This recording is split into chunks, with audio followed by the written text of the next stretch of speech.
दो पौधे, एक शमी का, एक बेलपत्र का। भूल से भी बेलपत्री के पौधे के नीचे से, बेलपत्री के वृक्ष के नीचे से अगर भूल से भी, तुम्हें नहीं मालूम कि यह बेलपत्री का पेड़ है, तुम्हें नहीं मालूम कि बेलपत्री का पौधा है, तुम्हें नहीं मालूम कि बेलपत्री का वृक्ष है, भूल से भी चलते चलते भी तुम्हारी ट्रैक्टर, तुम्हारी ट्राली, तुम्हारी गाड़ी, तुम्हारा बखर, तुम्हारा बेल, तुम बेलपत्री के पेड़ की छांव में से भी अगर निकल कर चले जाते हो तो दिन भर में अगर 100 पाप भी हो जाते हैं तो पल भर में धुल जाते हैं। एक बेलपत्री के वृक्ष के नीचे से, एक बेलपत्री के वृक्ष की छांव से, एक बेलपत्री के वृक्ष की मात्र टहनी की छैया से हमारे कोटि कोटि पाप समाप्त हो जाते हैं। आप सबसे इस कोटेश्वर धाम की पावन धरा से एक निवेदन करना चाहूंगा, पूरे आस्था चैनल के श्रोताओं से, फेसबुक यूट्यूब के श्रोताओं से, और जितने लोग यहाँ कथा सुन रहे हैं, बारिश का समय आए तो एक बेलपत्री का पेड़ बड़ा कर कर उसको कहीं रोड के किनारे अवश्य लगाओ। कोई निकल कर जाएगा, उस पे छांव पड़ गई तो उसका कल्याण हो जाएगा। वृक्षारोपण में बेलपत्री का वृक्ष अवश्य लगाइए। 2 वृक्ष की छांव और 2 वृक्ष का दर्शन हमारे जीवन को सुख दे जाता है। एक बेलपत्री, दूसरा शमी का पौधा। शमी का वृक्ष तुम्हारे घर में बड़ा मत लगाओ, पर शमी का पौधा जब तक तुम्हारे इस हाथ की आकृति का रहे, उसमें से तुम पत्ती तोड़ो मत तोड़ो, उसमें से कुछ तोड़कर तुम शिव जी को चढ़ाओ मत चढ़ाओ। भले तुम बाहर जाकर टूटा हुआ लेकर जाओ, पर घर के बाहर, घर के कमरे में नहीं, हॉल में नहीं, घर के अंदर नहीं। तुम्हारा घर चारों तरफ से हो जाता है, 4 कमरे, हॉल, किचन, लेटरिन, बाथरूम सब पूर्ण कंप्लीट हो जाए, उसके बाद जो तुम्हारे जगह बचे, घर से जब तुम बाहर निकलो तो बाहर की ओर जाते समय, अगर तुम्हारे निकलते समय तुम्हारा सीधे हाथ की ओर अगर शमी का छोटा सा पौधा लगा है तो ये निश्चित है कि तुम जिंदगी में कभी किसी अदालती कोर्ट केस में, कभी प्रशासनिक आदि केस में, कभी किसी गलत जगह पर जिंदगी में नहीं फंस सकते, आप उससे बाहर ही निकल जाएंगे। एक शमी का छोटा सा पौधा भी, उसका स्पर्श, उसका दर्शन, उसमें चढ़ाया गया 1 लोटा जल। शमी 3 देवताओं को सबसे ज्यादा प्रिय है। पहला देवाधिदेव महादेव, दूसरा शनि महाराज, तीसरा श्री गणेश जी महाराज। श्री गणेश जी महाराज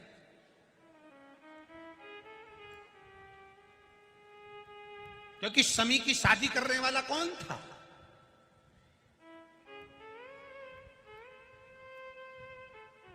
कौन इनको विवाह करे? अभी आगे आप कथा में सुनेंगे, शमी और मंदार की कथा जब आएगी, शमी और आकड़े के फूल की, सफेद फूल, नीला फूल, गुलाबी फूल आंकड़े का जो होता है, मंदार का होता है, उसका वर्णन जब आएगा आप उसमें श्रवण करेंगे। एक शमी का पौधा, तुम घर से बाहर निकल रहे, हाँ ये जरूर है कि जो फ्लैट में रहने वाले हैं वो इस पौधे को नहीं लगा पाएंगे,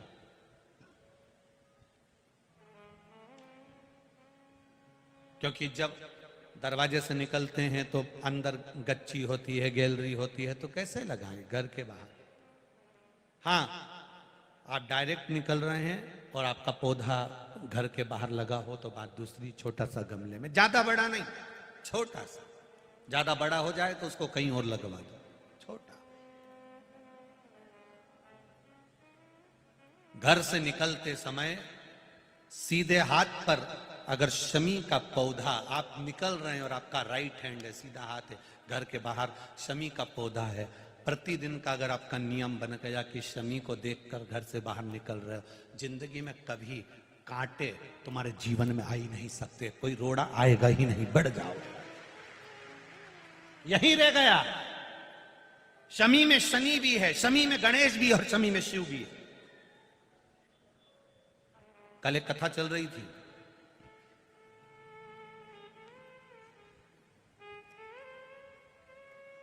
उस कथा में कोस ब्राह्मण राजा रघु के पास जाकर कितनी स्वर्ण मुद्रा मांगे थे? बोलो बोलो जम के, 14 करोड़।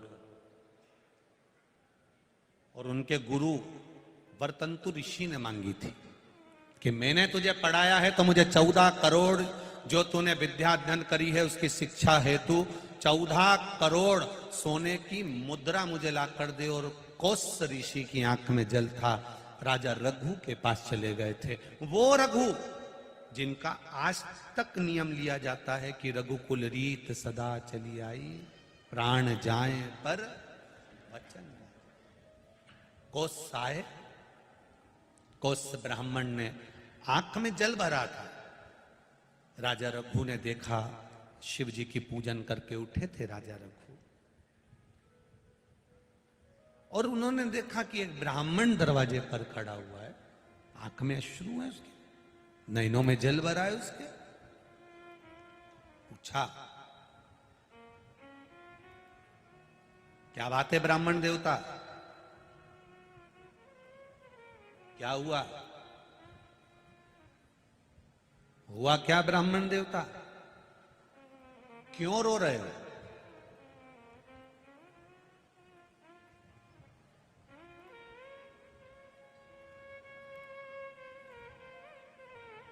ब्राह्मण कोष के मुख से निकल गया, महाराज 14 करोड़ सोने की मुद्रा मुझे चाहिए, मेरे गुरुजी वर्तंतु ऋषि को मुझे देना है, क्योंकि उन्होंने मुझे पढ़ाया है, शिक्षा दी है।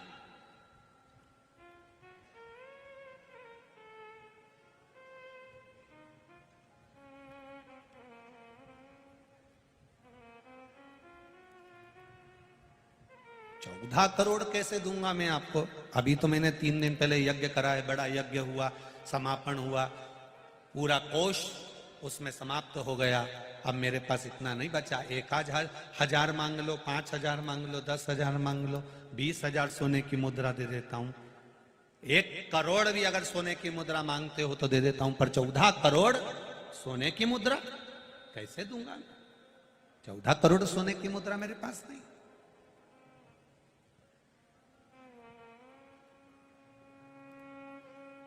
हाथ जोड़कर ब्राह्मण खड़ा और कहता है कि 14 करोड़ ही चाहिए महाराज। ठीक है, राजा रघु इतनी जल्दी किसी को वचन नहीं देते, और वचन दिया है तो फिर निभाना।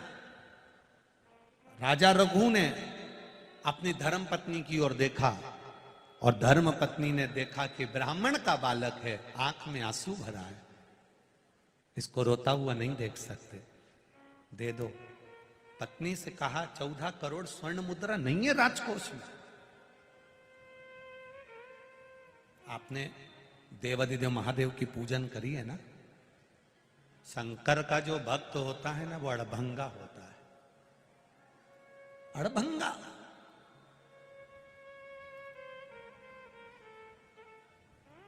शिव का जो भक्त है वो अड़भंग है, थोड़ा बहुत नहीं देता वो। राजा रघु ने धर्म पत्नी का कहना माना और वचन दे दिया, ब्राह्मण देवता कल शाम के समय प्रदोष काल में आना, मैं आपको 14 करोड़ स्वर्ण की मुद्रा दे दूंगा। ब्राह्मण आंख के आंसू पहुंचा, प्रणाम किया, जय हो महाराज आपकी, धन्यवाद। 14 करोड़ सोने की मुद्रा आप दे रहे हैं, धन्यवाद, साधुवाद है आपको, बहुत बहुत साधुवाद है आपको। जय जयकार करता हुआ ब्राह्मण चले गया। चिंता में पड़ गए राजा रघु, 14 करोड़ सोने की मुद्रा कहां से लाऊंगा?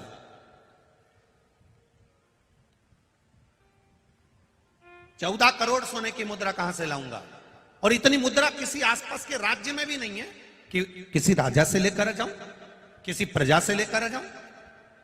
किस राजघराने में जाकर मैं 14 करोड़ सोने की मुद्रा लाऊंगा? धर्मपत्नी ने कहा, जरूरी है कि आसपास के राज्य में आक्रमण करोगे और सोने की मुद्रा लाओगे? अगर लाना है तो 14 करोड़ सोने की मुद्रा इंद्र के पास मिलेगी।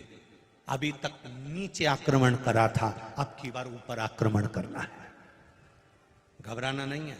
इंद्र, अरे राजा रघु कह रहे हैं अपनी धर्मपत्नी से, इंद्र, हाँ तो क्या हुआ?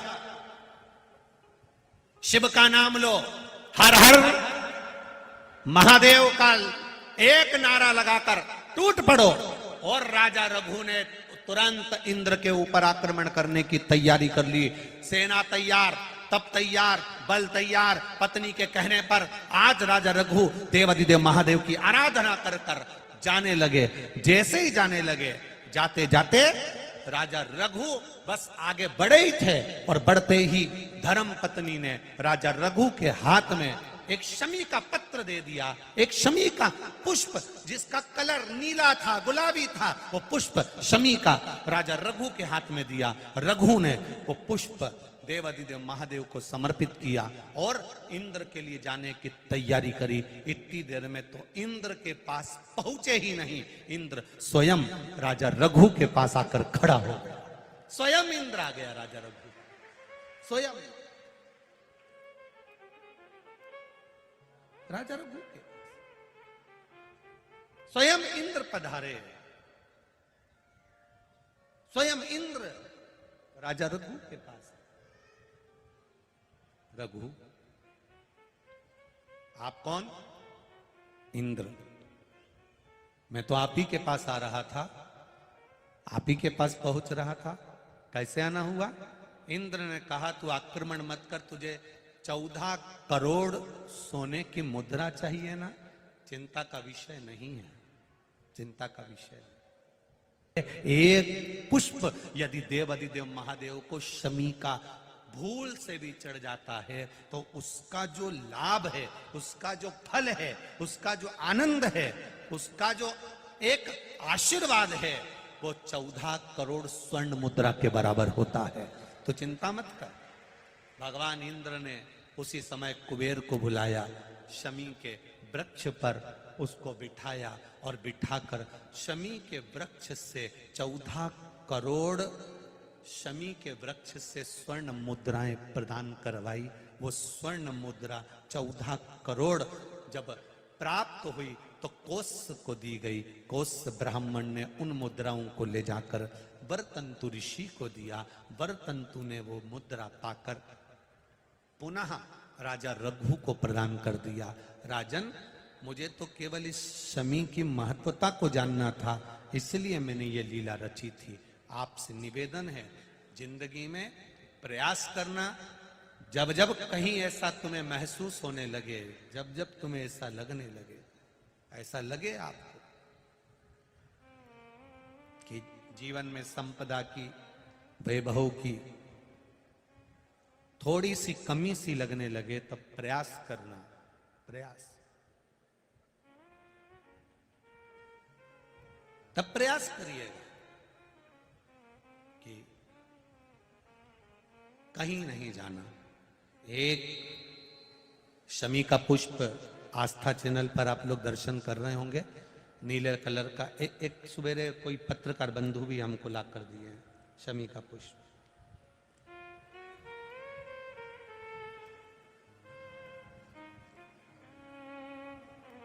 टीवी पर आपको आस्था वाले दिखा रहे होंगे, उसको अच्छे से देख लेना। ये तो हमारे हाथ में कोई एक पत्रकार बंधु ने ला कर दिया था शमी का पुष्प, ये कलर का। देखिए, हाँ आप ही लाए थे, उसके साधुवाद था आपको। तो ये शमी का पुष्प भूल से भी अगस्त से मार्च अप्रैल तक शमी का फूल आता है। लगभग एक आध महीना कोई वृक्ष ऊपर नीचे हो सके तो हो जाए, पर समय यही रहता है लगभग।